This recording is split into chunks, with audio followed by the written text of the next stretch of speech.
Hey everyone! Today we will cover chapter 3, and specifically we're going to focus on modules, or how I like to call them functions, but essentially it's the same thing: modules, functions, methods. You might also hear methods sometimes. Today we're going to cover everything from 3.1 up to 3.5, and then next week we're going to start writing our own modules in Python. So what is a module? A module is basically a group of statements that exist for the purpose of performing a specific task within a program. And what does that mean? It's basically like writing a function, writing a little piece of code that will do something for you, something helpful for you in your bigger piece of code. You might think, why will we do this? It's because most programs that you're going to write in the field, they're going to be pretty large, and they're large enough to be broken down into smaller pieces, into several different modules. And this approach is called divide and conquer, and it's just easier to separate your program into smaller tasks and then solve those tasks individually. So what are some benefits of using modules? As I've said before, simpler code, so small modules are just easier to read than one big one.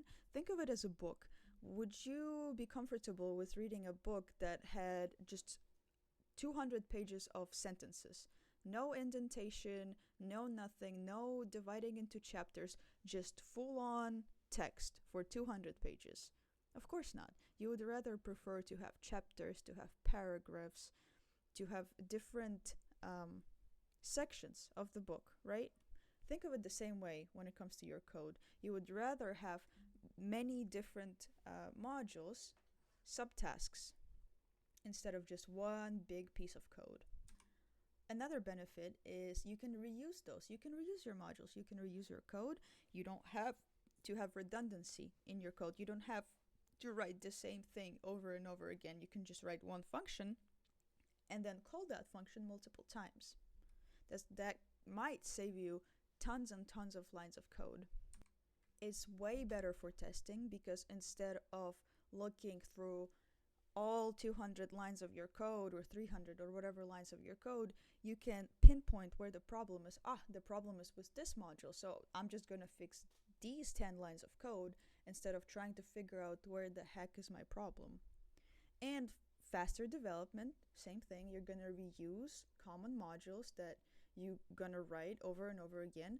You will just go into your program that you wrote previously and you'll be like, oh, I can use this module in my program that I'm writing right now, and then you're just going to copy and paste that.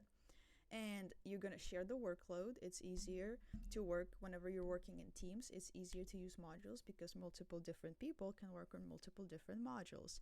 And it's easier to maintain because, again, simpler and smaller code is easier to maintain than one big piece. So this is how a module definition looks like, the code when we write a module. So it consists of a header, the first sentence, header, and then it consists of the body, everything that's happening inside. Any code that you write inside the module is called the body of the module. And to execute the module, we will write a statement that's called calling the module. Whenever you name a module, the name should be very descriptive so people can understand what's going on in that module or what you're trying to do or to achieve with that module. So no spaces are used in module name, there's no punctuation, and it cannot begin with a number. However, you can add a number at the end if you want. If you have similar modules that do similar functions, you can call them module 1, module 2, module 3. There's no problem with that. So as I said before, the definition of a module contains two parts. It contains a header, right here, module name, and parentheses is the starting point. And then we have a body. And then we close the module with some kind of AND statement. So how do we get the module to work? So we wrote the module right here, right? Show message. It's going to display hello world for us. If we don't write this sentence, this code will never be executed. See, we have to call the method inside of this is our main method, the main method is where you write all of your code and call all of your methods from. So we do something with display. I have a message for you, and then we call our module, our separate module that we wrote, and then we display that's all Fox, and we end the module. However, if this sentence was never here, this part of code would never be executed. And I will explain in a second why that is. When we flowchart our program that has many different modules, this is what it would look like. So this is our main method, right, where all of our modules would be. So we have a display something, then we have this special rectangle with 2 lines.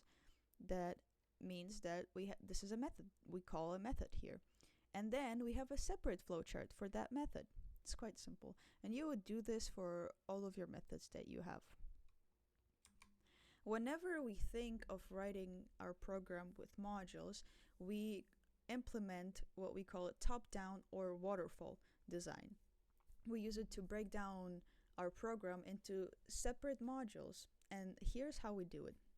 So we look at the overall task, and then we break it down. We see if we can break it down into different smaller pieces of code, if we can make our life easier. Then after that, we figure out if we can create more subtasks out of the subtasks that we already created, if we can break them down even more, and then we write the code for them. So this is how it would look like. This is your main method right here, and then it will go, and we're gonna show all of the methods that we've created. All of these methods are inside of our main method. However, look here. We have a couple of methods that have more methods inside of them, and that's perfectly fine. That is good programming skills and good programming technique. So here we're going to talk a little bit about the concept of a local variable, the difference between a local and a global variable.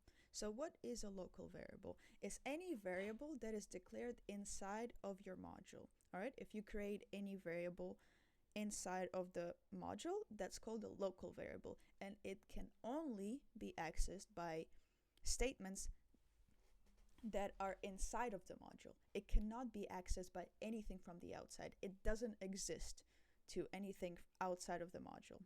All right, and that is called a variable scope. It's the part of the program in which the variable can be accessed. That's what we call a scope. So either the statements are inside the scope, that means they're inside the module, or outside of the scope, which means they cannot be accessed. This is a very important slide to focus on. So we cannot have duplicate variable names inside of the same module. It's bad programming. Your program will not run. It's going to cause an error in your code. So this is why when we declare integers inside of a module, they all need to have different names.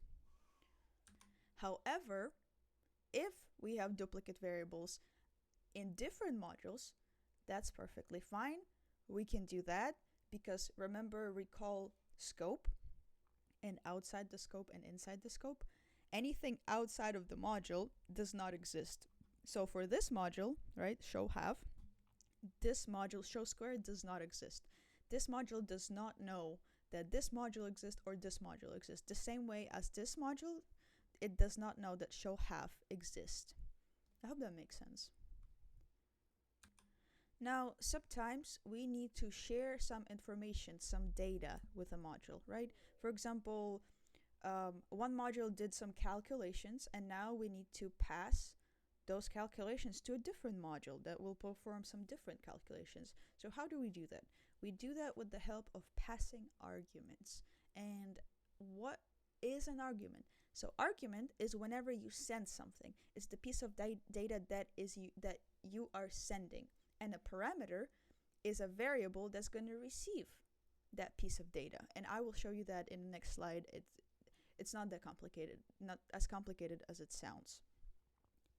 The main thing that you need to know is both argument and the receiving parameter, they both need to have the same data type. And I cannot stress this enough. Same data type, or this problem will cause many issues in your code and will throw many errors at you. So here we can see how we do this. So you see here we called our method showSum. Here we have this our module showSum. When we call it, these are our arguments, 12 and 45. These are our arguments. However, they get passed into a parameter variable number 1 and parameter variable number 2. So as you can see, it's quite simple. So all we have to do, you call the method, you input 2 of your arguments, and then you pass them to the parameters. As I mentioned before, a global variable will be accessed to all of the modules. And that's where we start having problems, because first of all, global variables make debugging very difficult because you will have no idea which method caused an issue with your global variable, since all of them can access it, right? And whenever you make a module that is dependent on global variables, it's hard to reuse that module in other programs since it's dependent on something. It's not an independent module. We want as many independent modules as we can have, right? And it's bad programming practice. I do not recommend creating a lot of global variables in your code.